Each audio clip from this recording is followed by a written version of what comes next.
What's good? Today, we're back talking about every manga I've ever read completely. This is part three. So, I break down each manga based on how it made me feel, my favorite arc or moment, and why you should give it a read. Manga's always been more than entertainment for me. I associate real life memories with the arcs. So, 10 years ago, what is that? Probably Dressrosa or Zoe, maybe even Whole Cake Island. I base a lot of my life off of One Piece arcs. I'm telling you. So let's dive into the next three manga in my journey. Again, this isn't what I've read in chronological or alphabetical order. These are just some of the manga that I've read completely from start to finish. So let's go with Dr. Stone. This is one of those stories I followed from start to finish while it was still being published. If you're looking for a change of pace, Dr. Stone is the perfect shift. It's not your typical shonen with power-ups and constant battles. In fact, there are barely any fights.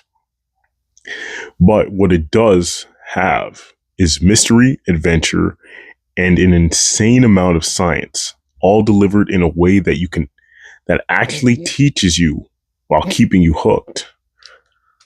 Now, did I retain any of the information I learned from Dr. Stone? Not quite. But what makes it special, the characters solve their problems through intelligence and creativity, using their environment and scientific knowledge. The way the story progresses from modern day Tokyo to the Stone World feels like you're watching humanity rebuild civilization from caveman times to the space age, which they're literally doing in the story. So that interests you, hop on it. I'm telling you. My favorite arc, while I enjoyed the entire story, the arcs, yes, there's two. That would be my favorite, would be the Tsukasa arc, the mightiest primate high schooler. They're just going against, quote unquote, the strongest human of their time. That's how they portray it. And the village arc, which slowly unravels the mystery behind Senku's legacy and who the leader of the village was.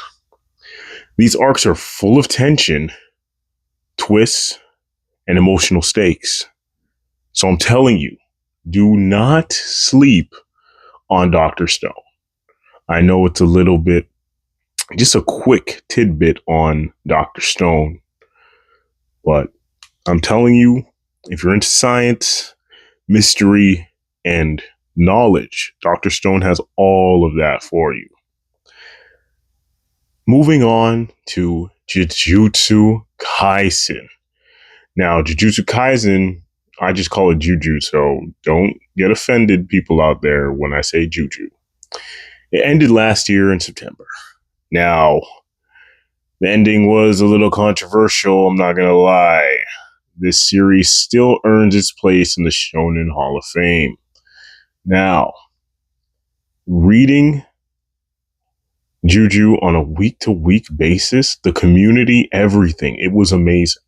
I have never been so hyped for a series, aside from One Piece, like that in a very, very long time.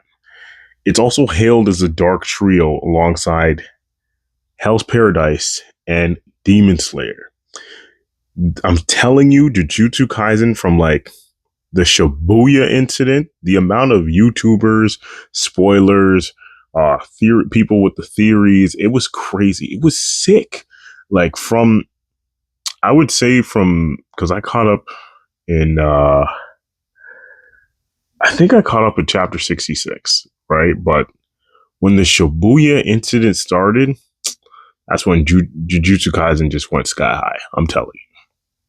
It was an amazing time for anime and manga. Season 2, Sukuna versus Maharaga, because they extended it in the fight in the manga. I'm sorry, it's not as extended, but the anime really does it justice. I'm telling you, it was crazy, man. You need to watch season 2.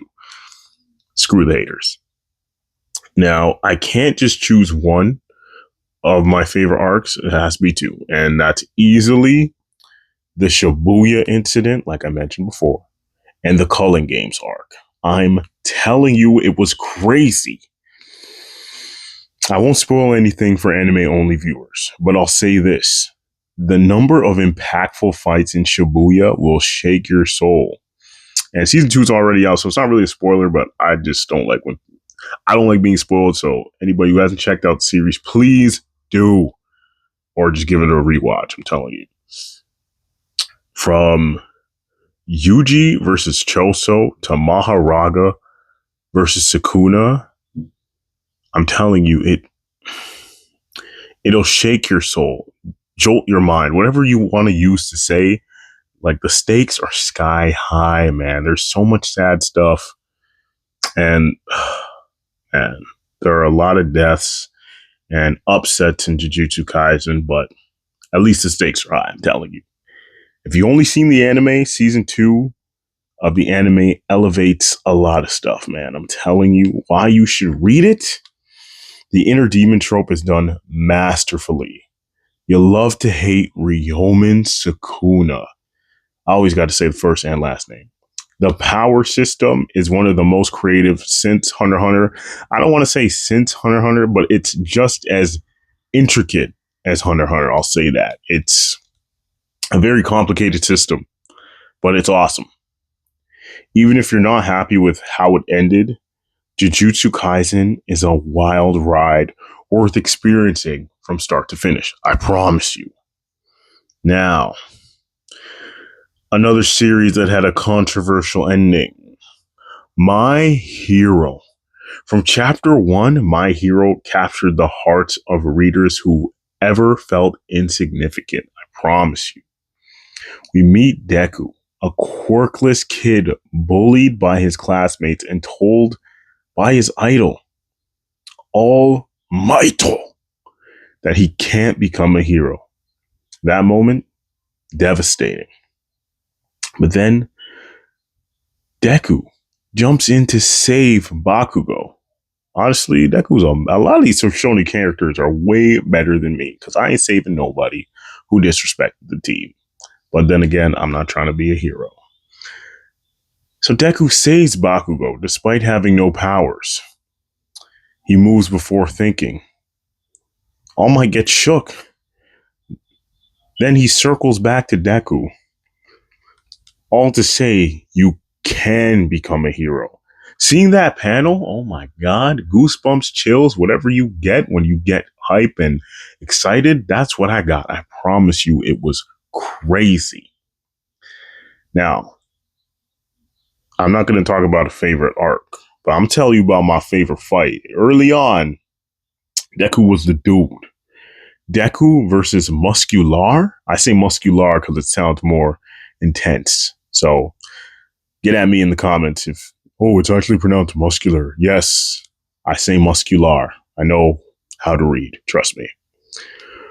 When Deku realizes no one is coming to help, he puts his arms on the line to save Kota. And the monologue? Bro, remember your origin.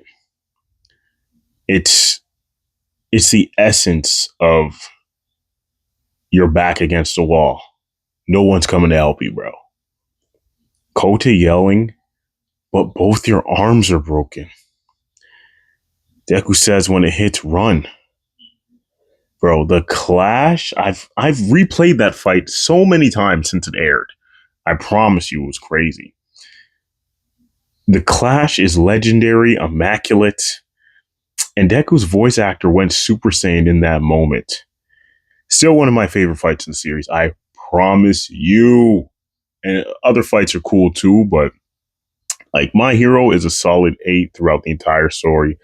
I know, hey, like I said, get at me in the comments if you feel different. Why you should watch or read it if you love superheroes, underdog stories. There's some pretty damn good rivalries in the story. Grit, emotion, and the evolution of powers. then My Hero Academia is absolutely worth it. It also wrapped up last year, making now the perfect time to binge it from start to finish. These three stories couldn't be more different, but they all offer something unique: a scientific rebuild of civilization in Dr. Stone, a brutal supernatural survival game in Jujutsu Kaisen. But I wouldn't even say that's really just based off the culling game, but it really brings to light certain cynicisms that we have in the world, and that the character is not always going to win. If you read Juju, that is the main character is not always going to win. Keep that in mind. No spoilers, even though that's a little spoiler. A superhero underdog saga in My Hero. Each of these manga meant something real to me as I was reading them. They stuck with me, not just for their plots or fights, how they made me feel at the time. Let me know in the comments, which of these three have you finished? What manga do you associate with a moment in your life? If you enjoyed this, check out part 1 and 2 of the series. Other deep dives into your favorite manga. Hit that like button, subscribe, and keep reading. We got more manga to cover in the next part.